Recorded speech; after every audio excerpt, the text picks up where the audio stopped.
June 3rd, 1942, 3:47 a.m. Dutch Harbor, Alaska. The first bomb falls through the morning fog like a phantom's whisper. For a heartbeat, the world holds its breath. Then the fuel tanks at Fort Mears erupt into pillars of flame that pierce through the Arctic mist. Japanese Zero fighters scream overhead, their engines cutting through air so cold it burns the lungs. Petty Officer First Class James Parker barely has time to roll out of his bunk before the second explosion rocks the barracks, sending timber and glass cascading like deadly confetti. This isn't Pearl Harbor. This is Alaska, American soil, and the Empire of Japan has just brought the war to North America. You can almost taste the diesel smoke mixing with the salt spray as anti-aircraft guns spring to life, their tracers drawing desperate arcs through the pewter sky. The men of Dutch Harbor are fighting in their underwear and boots, fumbling with frozen ammunition belts, while Japanese pilots dive through corridors of flak. 25 American servicemen won't live to see noon. The radio operator's fingers, numb with cold and adrenaline, tap out a message that will send shockwaves through Washington. Under attack by Japanese carrier aircraft, Vice Admiral Boshiro Hosagaya's Northern Force has materialized from the Bering Sea like something out of an Arctic nightmare. Two carriers, Ryujo and Junyo, supported by cruisers and destroyers, all painted in the gray-white of winter seas. Their pilots, trained for tropical combat, now fight in conditions where exposed skin freezes in minutes, where compasses spin wildly near the magnetic pole, where fog banks appear and disappear like living things. The attack on Dutch Harbor isn't random violence, it's the opening move in a chess game played on a board of volcanic islands stretching across the North Pacific. The Aleutians, that 1,000-mile chain of desolate rocks reaching toward Asia, has become the unexpected front line. For the Japanese, these islands are stepping stones to Alaska, to Canada, to Seattle. For the Americans, they're a dagger pointed at the heart of the Japanese homeland. Captain William O. Erickson, commander of the 36th Bombardment Squadron, watches the Japanese planes disappear into the mist after their second strike on June 4th. His B-26 Marauders are grounded, helpless in the fog that clings to everything like a living thing. He knows what's coming next. Intelligence reports suggest the enemy isn't just raiding, they're planning to stay. The weather in the Aleutians doesn't pick sides. Willowall winds can reach 140 miles per hour, strong enough to flip a bomber on the runway. The temperature hovers just above freezing in summer, plunging to -40 in winter. Visibility can drop to 0 in seconds. More aircraft will be lost to weather than enemy action.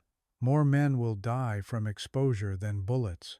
On June 6th, as American forces scrambled to respond to Dutch Harbor, Japanese troops wade ashore on Kiska Island, 600 miles west. 500 Special Naval Landing Forces establish a beachhead without firing a shot. There's no one there to resist them except 10 American weather observers who flee into the hills. The rising sun flag now flies over American territory.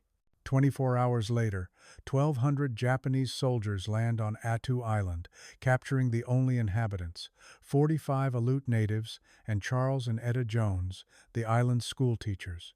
The Aleuts will be shipped to Japan as prisoners. Charles Jones will die in captivity. His wife Etta, after surviving internment in Japan, will become the only American civilian woman to be imprisoned by the Japanese on the home islands and live to tell about it. The American response is hampered by geography and disbelief. General Simon Bolivar Buckner, Jr., commander of the Alaska Defense Command, has been warning Washington for months about Japanese intentions, but Alaska remains a backwater, starved of resources. He has 45,000 troops to defend a coastline longer than the entire Pacific coast of the continental United States. His Air Force consists of outdated planes, many without heating systems for Arctic operations. August 20, 1942. Adak Island, Alaska. Colonel Lawrence Kastner's Alaska Scouts, they call themselves Kastner's Cutthroats, emerge from the landing craft like Arctic ghosts. These aren't regular army. They're trappers, prospectors, Eskimos, fishermen, and roughnecks who know how to survive when the land itself tries to kill you. Their mission: establish a secret base 250 miles from Japanese occupied Kiska, right under the enemy's nose. The volcanic sand sucks at their boots like quicksand. There are no trees for cover, no features except rolling tundra and jagged peaks shrouded in perpetual mist. Within hours, the engineers are discovering why the Aleutians call this place the birthplace of winds. Tents designed for normal conditions shred like tissue paper. Steel tools become so cold they burn through gloves. The very act of breathing becomes painful as ice crystals form in nostrils and throats. But they build in 31 days, working in conditions that would halt most military operations. They carve out an airfield from nothing. No heavy equipment for the first 2 weeks, just shovels, picks, and human determination against volcanic rock. The runway they create will become the launching pad for everything that follows. Meanwhile, on Japanese-occupied Kiska, Rear Admiral Monzo Akiyama struggles with his own Arctic nightmare. His 5,400 troops huddle in caves and improvised shelters battered by willowaws that collapse tents and send men flying. Supply submarines risk American patrols and impossible weather. Food runs short, scurvy appears. Morale crumbles, like week-old hardtack. The Japanese had expected to build an airfield within 2 weeks. After 2 months, they've managed only to flatten a small area suitable for float planes. Their engineers, trained for tropical conditions, find that concrete won't cure properly in the cold, that permafrost makes excavation nearly impossible, that fog makes surveying an exercise in futility. Lieutenant Commander Mukai Sueo writes in his diary, "This is not war against America, this is war against the earth itself." On September 14th, American PBY Catalina pilot Lieutenant Commander James S. Russell breaks through a gap in the weather and photographs the Japanese positions on Kiska. The images reveal anti-aircraft positions, submarine pens, and troop concentrations. Within hours, bombers from the secret Adak base are warming their engines. The air war over the Aleutians becomes a battle of navigation as much as combat. Pilots take off in clear weather and return to find their bases swallowed by fog. Radio beacons fail in the magnetic interference. Compasses spin uselessly. More than one crew simply vanishes into the white void, never to be seen again. B-24 Liberator pilot Captain Frederick Ramputi describes a typical mission. You'd fly for hours, seeing nothing but gray sky, gray sea, gray ice. Then suddenly, flak would erupt around you, and you'd know you'd found the target. Drop your bombs blind and pray you hit something other than water. The Japanese fight back, with determination born of isolation. Their anti-aircraft gunners, unable to see approaching aircraft until the last moment, develop an intuition for firing into fog banks at engine sounds. Their float planes, operating from sheltered bays, hunt American submarines and patrol boats in the mist. But isolation cuts both ways. On Attu, the Japanese garrison has heard nothing from the outside world for weeks. Their radio is broken. They don't know that Guadalcanal has fallen, that the tide of war is turning. They continue to fortify their positions, building elaborate tunnel systems and bunkers, preparing for an American assault they're certain is coming. The Aleut natives, caught between 2 warring empires, suffer most. Those not captured by the Japanese are evacuated by the Americans to internment camps in southeast Alaska for their own protection. Torn from ancestral lands they've inhabited for 9,000 years, housed in abandoned canneries and mining camps, many will die from disease and despair. Their villages, left empty, are looted by both sides. An entire culture begins to dissolve like morning mist. March 26th, 1943, 8:32 a.m. waters south of the Komandorsky Islands. The gray silhouettes emerge from the pre-dawn darkness like steel leviathans breaching from an Arctic dream. Rear Admiral Charles McMorris, aboard the light cruiser USS Richmond, can barely believe what his lookouts are reporting. He's stumbled upon the Japanese supply convoy he's been hunting for weeks, but it's escorted by a force that outguns him 2-1. The Japanese heavy cruisers Nachi and Maya dwarf his small task force.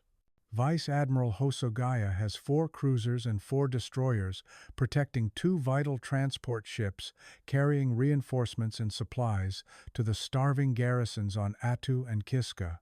McMorris has the heavy cruiser Salt Lake City, already showing her age, the light cruiser Richmond, and 4 destroyers. The smart move would be to run. McMorris attacks.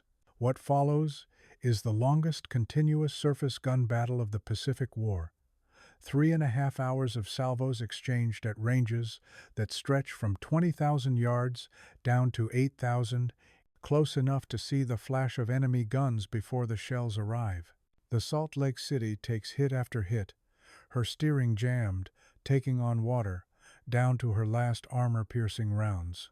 Destroyer Bailey makes a suicide charge straight at the Japanese line, launching torpedoes through a forest of waterspouts.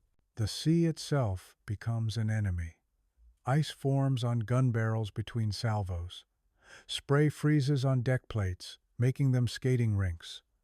Men slip and slide while handling 100-pound shells.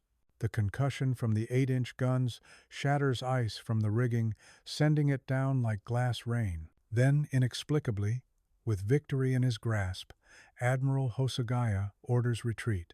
Low on fuel, concerned about American air attacks that aren't coming, perhaps simply exhausted by the relentless Arctic conditions, he turns away. The supply convoy reverses course. The blockade holds. The garrisons on Attu and Kiska are now truly alone. On Attu, Colonel Yasuyo Yamasaki receives the news with traditional stoicism. His 2,600 men are already on half rations. Ammunition is being conserved. Medical supplies are nearly exhausted. He knows what the failed convoy means, but he continues his preparations with methodical precision, turning the island into a fortress of interconnected positions, each designed to sell Japanese lives as dearly as possible. The blockade becomes a stranglehold. American submarines prowl the approaches to the Aleutians like Arctic wolves. The USS Wahoo, under Lieutenant Commander Dudley Mush Morton, sends 2 Japanese supply ships to the bottom in a single day. The USS S-35 torpedoes, a destroyer in weather, so foul the Japanese don't even know they're under attack until the explosion. PBY Catalinas, those reliable workhorses, fly patrol patterns that would break lesser aircraft. 20-hour missions in conditions that ground modern aircraft. Crews develop a peculiar form of exhaustion where they can sleep through anti-aircraft fire but wake instantly at the slightest change in engine pitch. The Japanese try increasingly desperate measures. Submarines attempt to run supplies at night, surfacing in fog banks to transfer rice and ammunition by rubber boat. Some make it through, most don't. The I-7 runs aground on Kiska in fog and has to be destroyed by her own crew. The I-31 simply vanishes, probably claimed by weather rather than enemy action. Lieutenant Mikiso Hane, stationed on Kiska, writes, "We are forgotten soldiers on forgotten islands. Each day we scan the horizon for ships that never come. Each night we count our remaining bullets and wonder if tomorrow the Americans will come. The cold is no longer an enemy. It has become part of us, living in our bones." April 1943, Amchitka Island. The C-47 transport circles the island 3 times before the pilot finally spots a break in the fog. The landing strip below looks impossibly short, carved from tundra and bordered by the frigid Bering Sea. As the wheels touch down, combat engineers are still working on the far end of the runway, racing against time and weather. Amchitka is the final piece of the puzzle. An airfield only 50 miles from Kiska, close enough for fighters to provide continuous cover for bombing runs. But building it requires a kind of insanity that passes for determination in the Aleutians. Major General William Butler leads the construction effort personally, living in the same leaking Quonset huts as his men, eating the same monotonous rations, fighting the same battle against an environment that seems designed by nature to prevent human habitation. The volcanic soil turns to bottomless mud when disturbed. Drainage is impossible. Water simply sits on the impermeable tundra. The Willowa winds are so strong that bulldozers have to be chained together to avoid being blown into the sea. The Japanese know the Americans are coming. On clear days, perhaps 3 per month, reconnaissance flights from Kiska photograph the growing installation. But there's nothing they can do. Their own fighters can't reach Amchitka and return. Their bombers, what few remain, are needed to defend against the increasingly bold American raids. The engineers develop innovations born of necessity. They discover that mixing volcanic ash with oil creates a surface that can support heavy aircraft. They build windbreaks from shipping containers filled with rocks. They create heating systems from salvaged submarine engines. Every problem solved creates 2 more, but slowly, inexorably, the base takes shape. By May, fighters are operating from Amchitka. P-40 Warhawks, P-38 Lightnings, and P-39 Airacobras begin standing patrols over Kiska. For the first time, American bombers have continuous fighter escort. The Japanese anti-aircraft gunners, who've grown accustomed to predictable high-altitude bombing runs, now face fighters that strafe at treetop level if there were any trees. The air war intensifies to a fever pitch. On good weather days, 40 or 50 American aircraft hit Kiska. The Japanese, compressed into an ever smaller perimeter, dig deeper. Their positions become so well camouflaged that pilots report bombing the same empty tundra day after day, only to see muzzle flashes emerge from what looked like barren ground. Mai 11.1943, 4:35 a.m. Massacre Bay, Attu Island. The first wave of landing craft pushes through fog so thick the coxswains navigate by compass alone, unable to see the boats on either side. Soldiers of the 7th Infantry Division, trained for desert warfare in California and Nevada, are about to receive the coldest welcome of the Pacific War. Private First Class Robert White clutches his M1 Garand with hands already numb inside waterlogged gloves. The rifle, meticulously cleaned just hours ago, is already developing a film of ice. Around him, 15,000 American soldiers are about to attempt what no military force has tried since the War of 1812: retake American soil from a foreign invader. The beach at Massacre Bay lives up to its name. The volcanic sand is like black quicksand, sucking at boots, swallowing equipment. Men loaded with full combat gear sink to their knees. The first soldier to die on Attu doesn't fall to enemy fire. Private Joe Mondragon drowns in 3 feet of water when his pack pulls him under, but the beach is empty of Japanese. Colonel Yamasaki has pulled his forces back to the high ground, turning the mountains into a maze of interlocking fields of fire. The Americans advance inland through a landscape that seems designed by a malevolent god: knife-edged ridges, bottomless ravines, tundra that gives way underfoot like a false floor. Then the killing begins. Machine gun positions concealed so perfectly they're invisible until they open fire. Snipers who wait hours for a single shot. Mortars pre-registered on every approach. The 7th Division, expecting to overrun 500 demoralized Japanese, instead faces 2,600 disciplined soldiers who've had 11 months to prepare for this moment. The American advance stalls within hours. Units get lost in the fog, firing on each other. Maps prove worthless. The terrain looks nothing like aerial photographs. Radio communications fail as batteries die in the cold.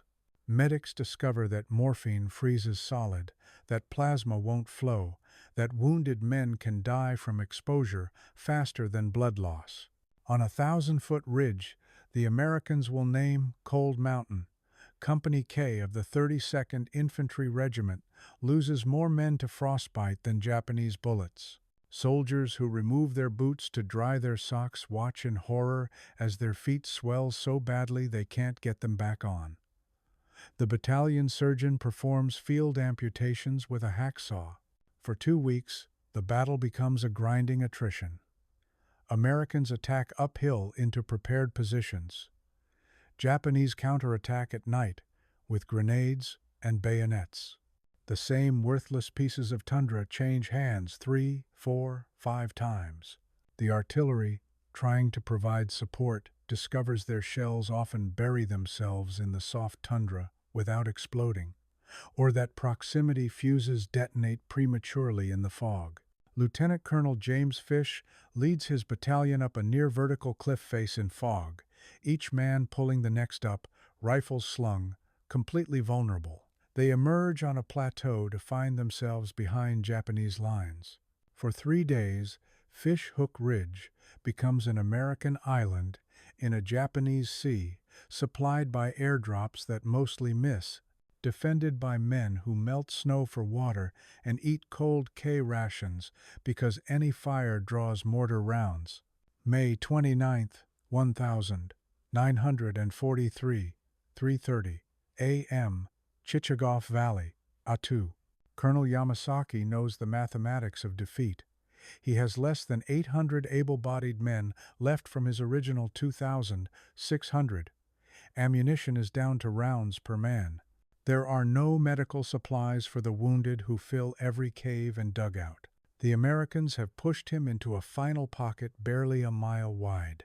He makes a decision that will become legend, not a last stand, but a last attack. If his men must die, they'll die trying to reach the American rear areas to destroy the supply dumps and artillery positions at Massacre Bay. It's not about victory anymore. It's about honor, about making death meaningful. In the pre-dawn darkness, Yamasaki leads his men in person. No banzai screams to alert the enemy. They advance in silence through the fog, bayonets blackened with mud, many barefoot because their boots have rotted off. They pass through American lines like phantoms, so unexpected that sentries assume they're friendly troops. Engineer Private Joe Martinez, manning a .30 caliber machine gun near Massacre Bay, is the first to realize what's happening. Dark figures emerge from the fog, hundreds of them, moving with terrible purpose. He opens fire, tracer rounds drawing lines through the darkness, and the night explodes into violence. What follows is 18 hours of combat, so primitive it could have taken place in any century. Japanese soldiers with empty rifles use them as clubs. Americans fire until their barrels glow red, then fight with entrenching tools. Aid stations become battlefields as wounded. Japanese detonate grenades rather than be captured. Cooks and clerks grab rifles and join the line. Yamasaki himself leads charge after charge, his uniform torn and bloody, until an American bullet finds him. His men carry his body forward until they too fall. The attack penetrates almost to Massacre Bay before American reinforcements arrive, and the tide turns. By nightfall on May 30th, it's over. Of Yamasaki's 800 men, only 28 are taken prisoner, most of them too wounded to kill themselves. The rest lie scattered across Chichagof Valley, their bodies already being covered by the endless Aleutian fog. American casualties exceed 3,800 for every Japanese soldier on Attu. 1.5 Americans are killed or wounded. The battlefield yields terrible discoveries. In the Japanese hospital caves, medics find hundreds of wounded who've been given lethal injections or hand grenades by their own doctors rather than face capture. Diaries reveal soldiers who haven't eaten in days, who've been fighting while suffering from untreated wounds, who've known for weeks that no help was coming. Private Tadashi Ito's final entry reads, "I have no regrets. We held for 11 months what the Americans said they would take in 3 days. My spirit will remain in these islands forever. Juli 28, 1948, Kiska Island." The invasion fleet assembles in the fog 100 ships, 35,000 soldiers, the largest American amphibious force assembled in the Pacific to date. They're ready for another Attu, another bloody slog through prepared positions. Intelligence reports 5,000 or more Japanese defenders. The pre-invasion bombardment has been going on for weeks, turning Kiska's mountains into a moonscape. August 15th, 1943, 6:30 a.m. The first wave hits the beach. Landing craft disgorge thousands of soldiers who charge up the beach, rifles ready, hearts pounding. Into nothing. The island is empty. Not a single Japanese soldier remains. In one of the war's most brilliantly executed evacuations, the entire garrison, 5,183 men, has vanished into the fog 3 weeks earlier, extracted by submarine and surface ships in a single night, while American patrols were grounded by weather. The only casualties are 4 Americans killed by booby traps and 24 killed by friendly fire in the fog, shooting at shadows and each other. The abandoned Japanese positions tell their own story. Elaborate dummy guns made from logs, tunnels that run for miles, gardens where they tried to grow vegetables in volcanic soil, a cemetery with markers for soldiers who died defending the emperor's territory, equipment too broken to evacuate but arranged to look operational from the air. In the headquarters bunker, they find a note in English: "We shall come again and kill out separately Yanks to the last man." But they never will. The Aleutians are American again. The Aleutian campaign ends not with celebration but with exhausted relief. The statistics tell one story: 1,480, 1 Americans killed, 3,416 wounded, 640 aircraft lost, 8 warships sunk. The Japanese lose 4,350 killed, 28 captured, 7 warships sunk. But numbers can't capture the reality of war fought in the most hostile environment on Earth. The strategic impact ripples across the Pacific. The Japanese, convinced the Americans will island hop toward Japan through the Aleutians, keep significant forces in the Kurils that could have reinforced other theaters. The Americans gain invaluable experience in amphibious operations under terrible conditions, lessons that will save lives at Tarawa, Saipan, and Iwo Jima. But mostly, the Aleutian campaign fades from memory, overshadowed by larger battles in warmer seas. The veterans, when they gather in later years, struggle to explain what it was like to fight where the earth itself was the enemy, where courage meant simply surviving another day of frozen hell. The islands return to silence, littered with the detritus of war-rusting Quonset huts, crashed aircraft slowly sinking into tundra, concrete bunkers that will outlast the civilization that built them. The Willowaw winds scour clean the battlefields. The fog rolls in, eternal and indifferent. Today, if you stand on Attu or Kiska on a clear day, and there are so few clear days you might see a fox denning in a Japanese bunker or an eagle perched on the propeller of a crashed B-24. The war memorials are few and far between, weather-beaten and forgotten, but sometimes, when the fog lifts just right, you can still see the old runways, the bomb craters, the trenches slowly filling with tundra grass.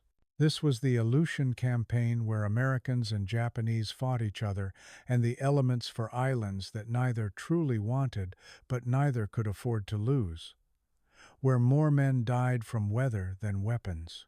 Where the fog of war was literal, not metaphorical. It was a campaign that proved wars aren't won only in famous battles at familiar places, but also in forgotten corners of the world where young men die for strategic abstractions, where heroism looks like engineers building runways in Willowa winds, where victory tastes like frozen K rations and defeat feels like ice forming in your lungs. The last Japanese holdout from the Aleutians, discovered hiding in the Kurils, doesn't surrender until 1947, still believing the war continues. When told it's over, that Japan has lost, he asks a single question: what happened to Kiska? Nobody remembers to tell him that Kiska, that frozen hell he helped defend, that worthless rock that cost so many lives, was abandoned by both sides and returned to the foxes and the fog, as if the war had never happened at all. The Aleutian Islands campaign remains what it always was. The war everyone forgot, fought in a place no one wanted to remember, won by men whose greatest victory was simply surviving it.